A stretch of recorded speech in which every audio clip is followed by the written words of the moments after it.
Welcome to the sixth episode of the Mol Belgie Argentina recaps from Reality TV Warriors. My name is Michael Helmstone, and joining me as always is the Canadian who ruins the vibe of any meal he enters by reminding everyone else that someone's about to get executed, Logan Saunders. Good afternoon. Good afternoon. We are back for our anti-penultimate episode, actually. We've only got two more after this. It goes by quick. It really does, because just a little scheduling note, the finale and the reunion episodes are probably going to get merged, so it's only going to be an 8-episode season, I'm afraid. But what an 8-episode season it is. What? We're merging the finale and reunion? There's got to be plenty of content. Yeah, about that. So previously, Bruno and Thibaut went off for an afternoon of wining and dining, but managed to completely miss that their girlfriends had cooked the meal that they were eating, and pour €2,000 away from the pots. Inexplicably, they managed to save themselves by working out which paintings Cathy, Gilles and Hanne had recreated under Stein's instruction. After a night with their loved ones, Gilles sniped the rest of the group to win safety for the round, but it was Thibaut whose instincts failed him, and he was sent home. And we begin on day 14 at 6:02 a.m. in a flooded garden, and it appears to be a Papa Bear wake-up call for Hanne. Someone's brought a guitar. Did they whack her over the head with it? No, did you not notice, as the camera was entering Hannah's room about to wake her up, there was just a guitar case there. And I don't actually think it's ever acknowledged during the season whose it is. Probably Stein's? I'd guess Bruno. Bruno looks like the sort of person who would have a guitar with him. Yeah, I guess so. So at 10:06 a.m, we rejoin the action as Bruno is making notes at breakfast, and Gilles needs to cross the room to get his clothes. At which point, Mark would have been frightened. Just pulls the sleeping bag over his eyes. Yeah, he's never seen a naked man before, even if he's covered by a towel. Yeah, he's only seen the censored version of the Statue of David. He just carries around a sensor bar with himself. Why is everyone so immodest? Why is anyone showing more than ankle? This is Victorian times. Is there no modesty? And they say that it's quiet now that the chatterbox of the group, which was Thibaut, has gone home. Which is funny because he was barely shown speaking. He was so unedited. I thought they were being sarcastic when they said that. I do wonder why Thibaut was so under-edited, because he must have been really filthy or something with his conversation topics where they've just kind of erased him from the season. Never have I ever. Hot for dummer. Never have I ever recognized my wife's cooking. So Cathy knocks on Hannah's door to wake her up and says that she's showering. It turns out she's actually disappeared, and when they go in for a second time, they find an envelope on her pillow. My question is, who did she think was showering? Yeah, that's a good point, actually. I didn't think about that. You don't just magically make up, she's in the shower. I can't hear any water or anything going in there, but she's definitely in the shower. Yeah, Cathy, for someone who is obsessed with detail, really didn't check that Hanne was actually in the shower. There's a lot of clues to tell you, not just if the shower's in use, but the bathroom in general. Like lights, and running water. And noise. And not having a note with the Mol logo on it on her pillow. And arts and crafts for a children's birthday party. That is true. So the note in the envelope reads, "We've taken Hanne to a mystery location and locked her up. Free her before 1 p.m, and win €5,000 for the pot." And some pizza! And some pizza, yeah. Split up into two groups and go to one of two locations, Palermo Park and rent Boat 17 and row to the middle of the pond, or Pizzeria Mario and sit and keep a close eye on everything. And this is an absolutely classic Mol challenge, stretching back years and years and years to the often copied Man in the Iron Mask challenge, where one person is chosen seemingly at random from the group to be locked up in a location and kidnapped in the middle of the night, and the rest of them have to try and find keys and then free them. That's usually how it works. Vidum hasn't done this challenge in a while. They haven't done the kidnapping challenge. No, and I wonder why Hanne was chosen. That's the thing, it's something we mentioned a couple of weeks ago, that after this season they really don't have production choosing who actually does challenges. They let them choose everything. Well, it's like as we went to before, where it unintentionally gives advantages and disadvantages to specific players. Yeah. It's almost like they're forcing them all into the role that they want. Yeah, it's a very interesting contrast to make between this one and the Greek one, which has just finished, where they gave everyone a lot of choice. Far too much choice in certain places. Especially when it came to the alcohol. Yeah, like Bart having the choice between finding out who the mole was and winning money for the pot. Do you want 10,000 euros taken out of the pot at the beginning? It's your choice. No biggie for me. Yeah. It's just money saved out of Jill's Papa Bear's pocket. Yeah. So they split into two pairs. Bruno and Cathy head to Palermo Park, and Stein and Jill head to the pizzeria. And at the park, Bruno and Cathy find a pair of binoculars, a phone on a chain, and a key in their boat.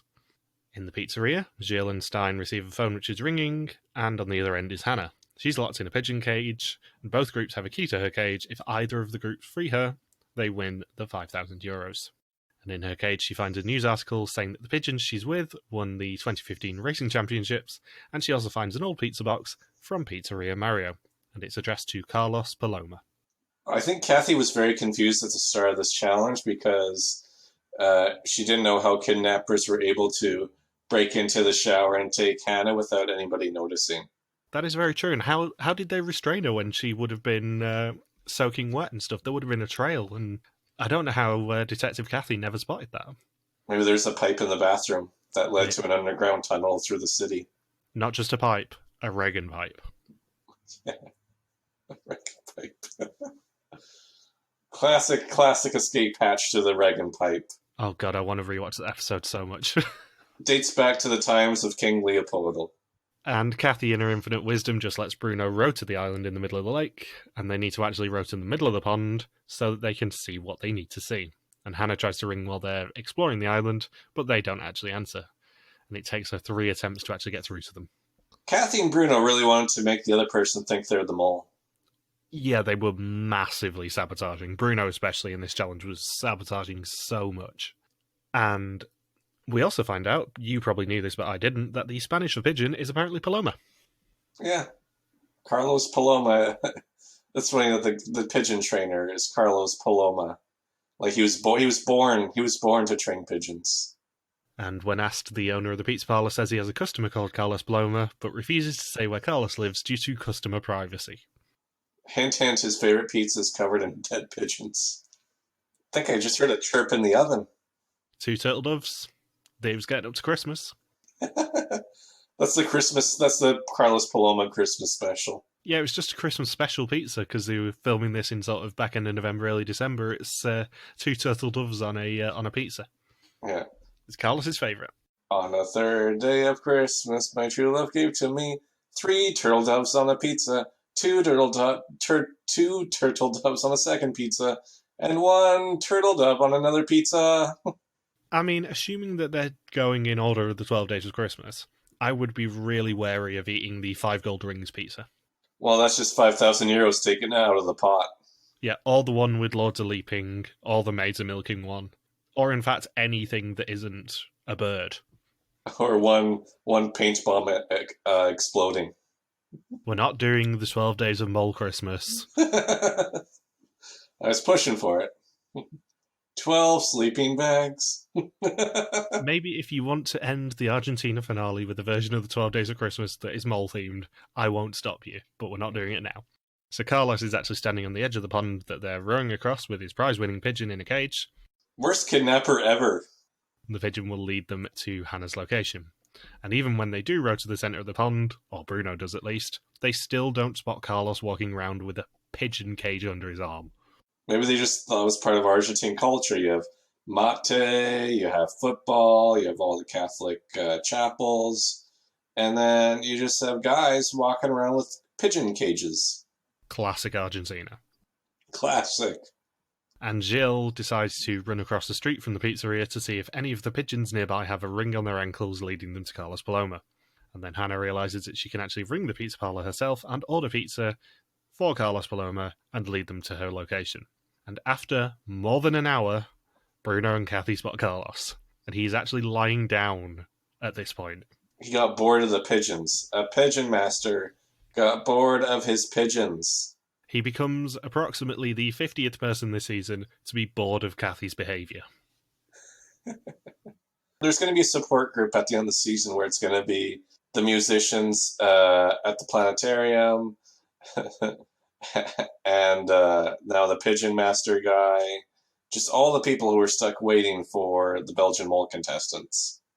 I say this, of course, with the greatest love because Cathy is so wonderfully intense in this season and she makes it so brilliant. And I think that I would probably be quite similar to Cathy if I was ever on the mole in terms of, not intensity, but in terms of fanatical attitude. So I cannot criticise too much, but Cathy has rubbed a few people the wrong way. She's very competitive, she does not like to lose, and she obviously doesn't like pigeons. She won't be training anytime soon. No. And in Carlos's basket, there are 3 pigeons. They must choose the correct one. Only one of them will lead them to Hanne, as the other 2 belong to someone else. The way for them to find out which pigeon is actually Carlos's is for Hanne to describe the pigeon that is attached to the article in her cell. But Cathy and Bruno actually focus on the ring numbers, and Hanne can't really do anything with that. Yeah, she's a bunch of gibberish, gobbledygook. And Stein and Jill decide to follow the delivery guy as he leaves, but just to make it a little bit more difficult for them to follow him, he's not actually signalling. And then he clones himself in a matter of seconds. And then the fun begins, because I did mention last week that this episode probably is the most famous episode of this season. It's certainly one of the most famous episodes of the entire Belgian mole chronology, in that we have this challenge, and we have another very iconic challenge later on in the episode. And it's purely because of the moment where, when Jill drives around the corner, the delivery guy is joined by a second, identically seeming delivery guy, and they start swapping sides and trying to make it really difficult to follow the pizza. Like those puzzle games that you see in in Mario Party or in any sort of video game. Yeah, it's basically Dr. Kawashima's brain training, but pizza themed. Train your brain in minutes a day. And Bruno and Cathy have 35 minutes left and try and choose the one pigeon without number 17 on it, as that was their boat number. Cathy releases it, and yet again, for at least the 3rd time this season, Hanne works out a puzzle 10 seconds too late. The 3rd time. This is definitely, it's at least 3 times that this has happened. Yeah, there's at least 3 I can remember it happening for. Godverdomme. I'd completely forgotten Hanne's legacy of constantly working out puzzles just a tad too late. You know what show she would be terrible on? 24. She's with Jack Bauer. It's like, oh man, we gotta defuse this bomb. We've only got 2 minutes. After 2 minutes, the nuclear bomb goes off. Oh, I just had to cut that one wire. Oh, shit. I think what it boils down to is that Hanne is not very good under pressure. She has her blinkers on, and then when she takes a step back and realises that there's no pressure on her, she goes, oh, of course, that's how you do it. What's funny is that she has her blinkers on, but the people driving in this challenge don't. Yeah. And the pizza delivery guys then start swapping pizzas again. And this challenge just basically becomes impossible, I'll be honest. Because at the roundabout, a 3rd courier then appears. And they essentially just keep going round and round the roundabout and peel off at the last second to confuse them. The thing is, though, they did not do a good job of keeping up with the first car before he was joined by the second one. I didn't notice this, but did they have number plates on those bikes? You would think they would have to. You can't just drive around the streets of Buenos Aires without a license plate, especially with how much crime goes on there. You'd think so, but I'm not 100% whether they did, because if they did, that is 100% the right way to focus on him this challenge. Well, they lost the correct delivery guy so quickly, though, that they didn't even have time to look at the license plate. Yeah, because one big thing that they have a problem with in Buenos Aires, at least, is the moto bandits, the guys who, when they are trying to rob you, like a couple of the motorbikes will start circling around you, and then more join you, and then they come in and take all your stuff. So I gotta assume that they have to have license plates in Buenos Aires, just because of that issue with moto bandits. I didn't spot any number plates if they did have any. So Papa Bear sees the pigeon land, but are they on the right rooftop? And Stein and Jill follow their driver to find Papa Bear waiting for them. He opens the pizza box, and sadly it doesn't contain Carlos's 12 Days of Christmas special. It instead contains a ham and cheese pizza, which Papa Bear's going to be having for lunch. What would be funnier is when Jills and Stein come up to follow the driver for the delivery, Jills tips the guy the 5,000 euros that they were supposed to earn for the challenge. Someone wins 5,000 euros. Yeah, it's like, well, someone's got to receive this money. It's not going to the eventual winner of the season. May as well do early retirement for a delivery driver. And then Cathy and Bruno drive up to their location, which is exactly the same, and they realise that everyone's lost. And the guy who actually delivered pizza to Carlos Paloma ends up being murdered by Carlos Paloma on site. Yep, he uses his pigeons as a weapon, and the delivery driver is never seen again. Yeah, Jules and Stein weren't there to save him. It was essentially a cartel hit, and they couldn't stop it. They've already let Ruth die in a paint bomb accident this season, and now they're not getting in the middle of a cartel shooting. What the hell, guys? Hanne really was irresponsible here, though. I mean, this is another thing that she didn't figure out till after the fact, but when she called for delivery to deliver the pizza to where she's being held captive, to Carlos Paloma's house, she also should have called the police at the same time. That was a big oversight on her part. Now, Carlos Paloma's able to flee the country, and I'm sure he's somewhere on a cattle ranch in Uruguay right now. Maybe she only got one phone call. Ooh, no bars. And it's like, do I want to ring the police about a potential cartel hit, or do I want to win money for the pot? Or get rescued from being kidnapped by a pigeon master? The Pigeon Master. They were humans before, and now I've changed them into pigeons. Not gonna lie, the Pigeon Master does sound like a third-rate DC villain. It sounds like somebody who's in the Flash's Rogue Gallery, but like one that's really badly forgotten. Or a cheap reality show. There's Ink Master, there's Cake Boss, Cake Master, Master Chef, and now there's Pigeon Master. So yeah, they earn no euros of possible 5,000 for this challenge. And the good news is that Hanne is actually allowed to rejoin them for dinner because Papa Bear must have saved her. And then he announces that he has a gift for them. He's taking them somewhere where they can each find invaluable information. Do they have pigeons for dinner? I don't think they had squab for dinner, not that I'm aware of. So, how do they mess... Like, everyone messed up this challenge so badly. Yeah, I think it's a lot easier to mess up the pizza challenge than it is to mess up the pigeon one. Yeah, 'cause the pizza one, they didn't expect that the second bike was going to join them. No. That made it tougher. The pigeon one, you don't leave until you are confident with which pigeon it is. Yeah, you don't just guess. You don't just guess on the pigeon. No. So yeah, Papa Bear has a special present for them that evening, and he's taken them to a room with a two-way mirror. Each of them will get 3 minutes to speak to the mole privately. Everyone else will hear sound clips through their headphones, but the mole's headset will play the feed of whoever is speaking. And the mole just has to not react, basically. And as she doesn't have a headset, Hanne is up first. She asks whether the mole knows that Hanne is keeping an eye on them. Bruno is second. He focuses on Cathy initially, then Stein. Did you notice them all reacting to what they were saying this time, now that we know who it is? I was watching who it is, and I didn't spot them reacting. I don't remember whether there is a big tell in this challenge or not. In the reunion part, they definitely show clips of the person reacting a little bit. I didn't spot any of them reacting. I was watching really closely for it in this challenge because I remembered it was coming up. I would just try to make the person laugh and say the dumbest stuff possible. What I would do with my 3 minutes is tell terrible jokes, because terrible jokes elicit one of two reactions. One is eye rolls, which are very easy to spot, and two is giggling, which are very easy to spot. You don't actually ask the mole any questions. You don't try and put them off. You just try and make them laugh. Yeah, like I'd be like, I boned your mom, I boned your mom, I boned your mom, penis, penis, penis, penis, penis, penis, penis, penis, penis. Meanwhile, Mark's in the corner in his sleeping bag with a headset on, just kind of scared at the word penis. He just starts playing on the sleeping bag while having the headphones on. He just breaks out in a cold sweat at the mention of the word penis. That's a tell. I know who the mole is. He's like, my wife didn't prepare me for this one. And or wait like 20 seconds and scream really loudly into the microphone and do like a shrill scream like, ah! I am assuming that there were probably some ground rules we didn't hear about for this challenge, like you can't just scream for 3 minutes in the mole's ear. But this is the first in a long line of challenges where you are put in a room with everyone and you have to try and find a tell of the mole. Because I'm thinking of the Mexico one here as well, with the stimuli. Oh yeah, I forgot about the stimuli challenge. Yeah, this is one of many challenges that they do throughout Belgian Mole in the 5 seasons we've had so far, where the mole is really challenged to not react.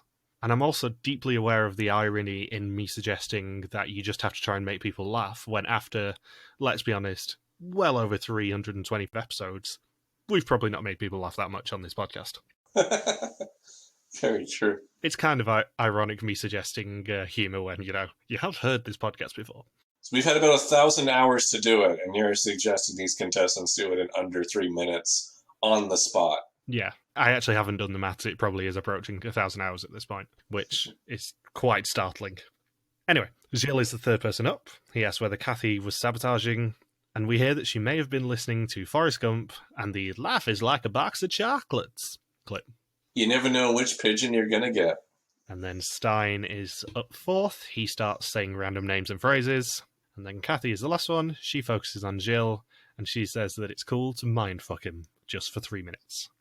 And then we open day 15 with probably the iconic challenge of the season, because it's the start of the final week on day 15, which has been a lot less lucrative than the first one, but they can earn up to €6,000 today. Papa Bear meets them at a subway station with 5 objects in front of him, which they each have to choose one of. They are a newspaper, sweatbands, a block of clay, skewers, and a bib. Gilles chooses the sweatbands. He will determine whether they earn any money. The other 4 will choose how much. He has to race the metro from Venezuela station 4 stops down to Parque Patricios, 3.4 kilometers away. He needs to board the same train as Papa Bear to earn the cash. At the 3 stations in between, the other 4 will have mini challenges to board the train and earn money. They get the time it takes for Papa Bear to reach their station to complete their challenge and board. First one is worth €3,000 and has around 2 minutes to do it. Second one's worth €2,000 and they get about 3 minutes to do it. And the third one is worth $1,000 and they have about 5 minutes to do it. Hanne and Stein, as they chose the clay and the skewers, must make a tower out of clay and skewers that is 80 centimeters or higher. They are chosen for the first stop, which means they have about 2 minutes to do this. And spoilers, this is another challenge where Hanne says, "Oh, we figured it out right at the last second." The 4th time. Yeah. Cathy picks a newspaper, and she has to search through the newspaper for the face of someone who is at her stop, who she must identify. She is given the second stop, so has around 3 minutes to do it. And then we get to Bruno and his chorizo sandwich, because he's given a choripan, which is a typical Argentinian snack. It is basically a chorizo sandwich, and he's given 5 minutes to do it in. And once Gilles is set off, he has around 8 minutes before the subway leaves. Now, this challenge is iconic for quite a few reasons, one of which is the fact that nobody is good at this challenge apart from Gilles. Do you think people were intentionally trying to mess up this challenge, or they genuinely sucked? No, I think they genuinely sucked at these challenges. I think Cathy was probably the only one who was being a little bit lackadaisical. I think the rest of them were just being stupid. Because it is so bad, the performance, especially Bruno here. Bruno has 5 minutes to eat a sandwich, and he doesn't even get halfway. Was he just didn't he complain that he wasn't even hungry or that his stomach was off? Yeah, he complained that he wasn't even hungry, but it's a sandwich. Yeah, somebody else could have been hungry, though, and they just eat the sandwich instead. Yeah, that's the thing. As an engineer, Stein should have been pretty good at the building challenge. As a children's party planner, Hanne should be used to dealing with clay. Neither of them are very good at this challenge. By the time that Papa Bear arrives, they've only reached 50 centimeters on their ruler. And that was all just they did that in 2 seconds. Yeah, it's not the worst performance of the challenge, but it's pretty bad. And when Hanne gets to the final station, she does say, "Oh yeah, we worked out you could just stack the blocks on top of each other." It's well, you had 2 minutes to work that out. Stacking on top, that was the point, was to get it a certain height. Yeah. Were you trying to do it horizontally? The clay and skewers challenge is probably the easiest of the 3, I would say. Which is probably why they put it as the 2-minute challenge, but half of the money in this challenge is resting on those 2 shoulders, and they really mess it up. And it's the first time all season I can say that on Stein, is that they do really badly in this challenge. Well, they were trying to do a weird connects thing, Lego thing across, and it's no, just bring it up and just stick, done. It could have been done in under a minute. Neither of those 2 people are really associated with being properly fanatical and kind of obsessed with the game, but both of them thought far too much about this challenge. They didn't go for the obvious basic option, which they should have done. They probably just overthought it. Yeah, they try to do it smart rather than doing it right. So the man that Cathy has to identify is one of only 2 other people at her stop, so it should be reasonably easy, and is the president of the Ginger Club of Buenos Aires. And I am genuinely shocked that John Montgomery did not have a photo taken with him when they went to Buenos Aires in Amazing Race Canada 3, because that is very much up Monty Street. That has Monty written all over it, is taking a picture with the president of the Ginger Club of Buenos Aires, and he didn't do it. And of course, it being Cathy, she overthinks it as well and spends most of her time ripping pages out the newspaper. She does find the right man, but has to find the right page too. And Papa Bear ends up leaving without her, but she finds the page right before Papa Bear leaves, but still loses. Yeah, like seconds after. That's what makes me think that she probably was sabotaging a little. The fact that it's like, oh, you just came by. Oh, and then I lose. Damn it. Yeah, the thing is, there's 2 other people at that station that she can see. All she has to do is look at both of them, scan the paper. And if it isn't one of them, then she probably loses regardless if it's someone milling about in the upper bit of the station. It's not like she has time to make another guess. No, it's going to be someone on the platform, logically. And yeah, then we get to the wonderful scenes of Bruno trying to eat choripan. And he's not a fan. He gags a lot. And when Papa Bear's subway arrives, for some reason, we see B-roll of Venezuela Station again. Another continuity issue. It is. It's something that they definitely would never have done in newer seasons, is there is B-roll of Venezuela, and it is very visibly Venezuela, and it's kept in the episode. I like how Jules just casually hangs his head out the window to watch Bruno eat the sandwich. Or try to eat the sandwich, I should say. I do wonder how much information he actually got about how they were doing on the subway. I would assume not much, but it's wonderful to see him pop his head out and go, yeah, you're not going to even win, are you? He looks so disappointed that no one succeeded. He does. He looks so awkward on the metro. He doesn't crack a smile or anything. He's just staring out into space. The only way it could have been funnier, this scene, is if they'd played the sound of silence under that. Yeah. If he'd just said, I've made a huge mistake.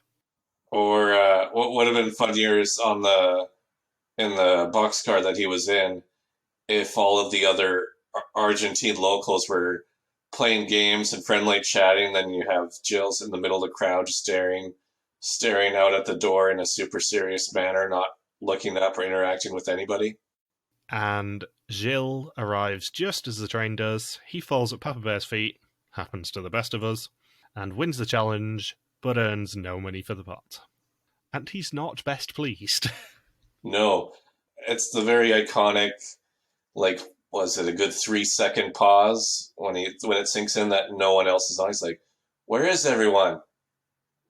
And then I think Jules doesn't even say anything. He just shakes his head, and then a couple seconds later says, you're the only one. And then Jules is on the ground. Other running Jules is on the ground, thinking, just pausing in pain. And then the biggest F-bomb of the season comes out of his mouth. Yeah, it's such a beautifully told moment, this, because, spoilers, it is our banner for this episode. He legs it onto the subway, probably with about 10 seconds to spare, something like that, and looks around. There's no one there apart from Gilles de Costa. And he's like, what? Where is everyone? Yeah, all the effort he put in thinking he might be earning up to 6,000 euros, and then it was all for nothing. Yeah, but something really rare in terms of Belgian Mol here is the fact that there is no music whatsoever. They cut everything. So it's literally just his breathing, basically. And then, yeah, he lies on the floor on his back and screams an F-bomb. Yeah, like how Papa Bear just says, oh, you made it. Impressive. Then he has to give him the bad news. Yeah. So when they all reunite, Hanne says she figured it out just as Papa Bear Gilles de Costa left. And it is now time for the test. 20 questions on the identity and actions of the mole. Whoever knows least goes home, apart from the mole, who can never go home. Gilles says he thinks that the mole hasn't been suspected for a while, and that there is still a bit of doubt in everyone's minds. Bruno has made a list of the challenges and who was responsible for the failures. He came to the conclusion that it was somebody different every time, and hopes that he's now on the correct mole. Hanne says she wouldn't be devastated to leave tonight, as she's happy with how she played. Stein struggles with the betrayal and not trusting anyone, and Cathy says she didn't expect it to be so hard. Even Hanne is now being suspicious. And they have a final meal before the execution. Cathy, obviously being Cathy, ruins the mood immediately by reminding them that someone's going home soon. Oh yeah, one of you is not going to win this money. One of you is going on the first plane back home, back to your shitty little apartment. Yeah, you'll finally be able to confirm if it's Samsung or Nokia, and you're painting at home. Cathy is essentially the Shane Powers of this challenge. Just like, go back to your shitty little apartment. Just remember this dinner, folks. This is the happiest you'll ever be for the rest of your life. My apartment's not shitty. So Papa Bear joins them and announces that they are leaving Buenos Aires in the morning, but someone won't be going with them. And Hannah's reaction here is delightful. Because Hanne, as soon as she's told that they're leaving Buenos Aires in the morning, just goes, yay! And it makes me laugh every time I see this scene. Maybe she's not a fan after that metro experience, because that metro in Buenos Aires is ancient. Well, thinking about it just from this episode alone, Hannah's experience so far of Buenos Aires has been being trapped in a pigeon cage with scenes that we didn't even see in this episode, but we did see in the preview, including her having to kind of lean in and touch something at the edge of the pigeon cage. And then she's just come back from a really crap day on the Buenos Aires Metro. Even the high points of seeing her boyfriend a couple of days ago probably aren't going to balance out her experience of Buenos Aires from this episode that much. I was surprised that they're a bit gutsy to do a task on the metro, because when I was there, even my ex-girlfriend who lives in and out of Buenos Aires, on the metro, everyone, all the locals wear their bags on the front. I've never seen a metro anywhere else in the world where every single person wears their backpack in front of them, just because of how much crime goes on it. Usually you only do that if you're a tourist, but no, everyone does it there. Yeah, I'm pretty sure that that Bruno would have been very happy for someone to steal his choripan off him. Just has it hanging out of his back pocket. Please, someone take this. Oh, actually, when I was in Chile, it was right before I went to Buenos Aires, and the people in my hostel had just come from Buenos Aires, and they said that somebody attempted the old metro scam trick where somebody discreetly tries to spray something on your leg, like some sort of liquid, and then it's supposed to cause a stain, and then somebody else comes up to you offering to help clean up the stain for you, saying, "Oh, that's terrible. I can't believe someone made that spill." And then while they're helping you clean up your stain, you set down your bag, and then somebody else quickly bolts to grab your bag and runs away. So a couple people tried to pull that on somebody in my hostel, and they said that they knew what was going on pretty much right away. And the thing is that the thing that they spray on you, what makes the extra incentive for you to want to put your bag down, is that the thing that they spray on you smells really bad. They actually said it smells like bird crap. Oh, lovely. Yeah. So, Papa Bear says that the person who's going home is not necessarily set in stone just yet. He has 11 Pasvragen for them to share. They're going to play a game one by one. If he divides the 11 Pasvragen completely, they will earn those Pasvragen and 3,000 euros for the pot. If not, they're going to lose 3,000 euros from the pot. In the first round, Papa Bear will place 6 Pasvragen in a bag. Each person can take either 0, 1, 2, or 3 Pasvragen, but they need to ensure that there are Pasvragen left at the end of the round, because whatever is left in the bag will be doubled next, as long as he has Pasvragen to double it with. If the bag is empty before a round ends, or Papa Bear can't double what's left after a round, the game stops, and they lose 3,000 euros from the pot. And they get 5 minutes between candidates to discuss tactics, and this is basically where it falls apart. Because this is a really badly played mind game by all the contestants. What's funny is that the challenge ends, but by the time that Papa Bear is done explaining it. Yeah, I think they probably kind of allocated maybe an hour for this challenge. It's done in 10 minutes. Yeah. It's a really badly played challenge on the behalf of the candidates. They play this so badly. Actually, it'd be 75 minutes, I guess. Yeah, but it won't have gone that long. Right. But a maximum, I guess, in the reset between rounds. But yeah, it's done really, really quickly. So Bruno suggests that Hanne goes first and takes 1, everyone else takes none in the first round. In the next round, everyone takes 2, and Hanne ends the game with 3, and everyone else gets 2. This ensures that they win, which is 100% the correct tactic. And it's figured out right away, like, good job, Bruno. Yeah, the correct tactic is either that, or everyone takes 1, and then somebody takes none in the second round. That's the only way to win this challenge. However, it is a final 5. No one is going to let anyone else have an advantage at this point. Even if it's giving Hanne 1 additional Pasvragen. And Hanne does go first. She takes 1, as agreed. Jill says that he'll support the plan if he gets the extra Pasvragen. And after 5 minutes, the time actually expires. Cathy tries to enter, but she's too late, and they lose the challenge. And that's literally this challenge. What's funny is that the banana boat challenge took, like, what was that, a half an hour on the banana boats? And the funny thing is that the banana boat challenge had a shorter edit than a challenge that we know in real time lasted only 6 minutes. This challenge is legendarily badly played by the contestants. I cannot think of a challenge like this in Belgian Mol history that is worse played by the contestants than this one. Because Bruno comes up with the solution in 2 seconds, and everyone does agree to it except for Jill, right? Yeah, here's the other thing. If you just have one stubborn person who says, I want control of this challenge, you give them control of the challenge. Because it's a €6,000 difference. It's either that or you just say, okay, we just won't take money. I guess the other way of viewing success is that you just let the money get taken out of the pot and no one gets that advantage. Yeah.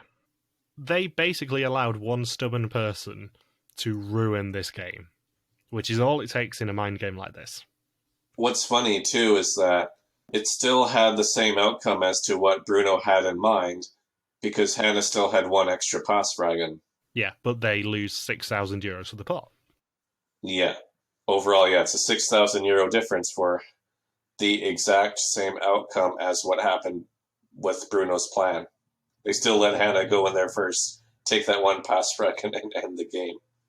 So them losing the challenge means that they earn minus €3,000 of possible 3,000 for the challenge, minus €3,000 of a possible 14,000 for the episode, and €24,000 of a possible 82,000 for the season so far. This was one of the worst episodes for money, I think, and maybe it's the worst. Yeah, other than Bart in the first Greek episode. Even that one ended up with minus 1,200. Right. So yeah, I guess this would probably be the worst overall. I can't think of an episode that has a worse outcome than minus €3,000 in Belgian Mol, at least. With how much money was up for grabs, there was, what was that, 14,000? That's a bad round. And they are now on less than a third of the maximum pot that they could have earned by this point. What's funny is that they've done a version of this challenge twice in the American version of the Mole, and both times it also failed in an equally horrible fashion. And in fact, it was a bit more dramatic, so it was just, you have 1 hour to decide who gets an exemption, and all it was a big 1 hour fight both times, involving the same guy. Involving Corbin Burnson, because he got to play both celebrity versions. So Hanne correctly says that it's Gilles' fault. They all start arguing again, and Papa Bear actually ends up having to step in and tell them to cool off for a few minutes before the execution. It gets properly heated. Yeah. And at the execution, it is Bruno who gets the first screen, and it is an instant red screen, and he gets sent home, leaving Cathy, Gilles, Hanne, and Stein as our final 4. And I am 99% sure that Papa Bear put them all behind tables so that nobody started pulling weaves. There had to be something going on behind the scenes then. It's because it was one of the rare, like, Hanne and Cathy typically go at it, and it's a controlled situation. But Hanne just completely outs Jill, saying, you ruined that challenge for everybody, and everyone knows you were the one who ruined it. It's a properly uncomfortable ending to the episode, because I can't remember another execution where they've all had tables in front of them as well. Like, I'm pretty sure that they all got told they had to put their hands below the tables and not react to anything apart from who goes home. Because it's a really funny sight to see all 5 of them sat basically behind school desks. They're in detention? Yeah. Mr. Papa Bear is very disappointed in you. You're all in detention. They're probably all hoping Jill was going to get executed that round. The one time where Cathy's not the one who has the worst reputation. Now, it's really interesting to look back on this season and think the first 4 episodes are very much Cathy's story. The next 2 were very much Jill's story. Because he has that massive hero moment in the subway and then has this massive fall from grace in the 11 Pasvragen game. Well, just think with the subway challenge, too, that Jill was really on their case. Like, what? I ran all that way and you guys didn't do anything? You couldn't do any of the challenges? You couldn't get up to 6,000 euros? How would you not eat that sandwich? Yes, it's very interesting that if you look at those 2 challenges together, back to back, Jill would have won $6,000 if they'd all pulled their weight in the subway challenge, and Jill is personally responsible for them losing $6,000 in the 11 Pasvragen game. And then by execution time, he's the bad guy because he's the one that messed up the Pasvragen. So, next time, the final 4 try to save a goose from some gauchos, Cathy shoots some arrows, and Hanne collapses. So the takeaway from this episode is, if you fail miserably at 3 challenges, you all need to have an execution where you sit behind desks, because chances are people are going to be pissed off with each other. 0 for 3 is not a good run. This was a difference between losing $3,000 overall for the episode and having an extra 14,000 euros for the pot. Yeah. If you look at this season as a whole, episode 6 is probably the most important episode in terms of the relationships that are formed or broken, and also in terms of sheer amount of meddling from the mole behind the scenes. Yeah, and actually, I don't know how much we should say right now, but the mole regrets one specific thing they did in this episode. Without saying anything, the mole sabotaged all 3 of these challenges in some way. Yeah. And in a big fashion. So have you got anything else you want to say about this iconic episode? It's weird to see an episode where the biggest conflict really didn't involve Cathy. I've still not rewatched episodes 7 and 8, so I can't remember what happens in terms of who the main character is for 7 and 8. But first half of the season, very much Cathy's story. The next 2 episodes, very much Jill's story. So it's going to be interesting to see whose story 7 and 8 becomes. Yeah. And now that it's that far into the game, Cathy's fanatical behavior is more acceptable. Yeah, now you're down to sort of final 4, final 5. You've kind of got an excuse to be a bit more fanatical. Which is how Cathy kind of stops being public enemy number 1, at least for this episode. And what's funny is that she actually peels off or has her foot taken off the gas pedal a bit because she's not even the most intense during the Pasvragen challenge. She was the most easygoing one out of the bunch. Yeah, if Cathy is your most easygoing person around that table, everyone else has a bit of a problem. You're never going to win a challenge. So, thank you for listening to our Mol Belgie recap. We'll be back next week to continue the hunt for the Argentinian mole. Don't forget you can contact us on Twitter, Facebook, YouTube or Instagram where we are RTV Warriors, or you can email us at contact@rtvwarriors.com. Logan is on Twitter at LogSuperQuacky, and I am MJ Harmstone. See you next time. Peace out and just chill until the next flavoring. Yay!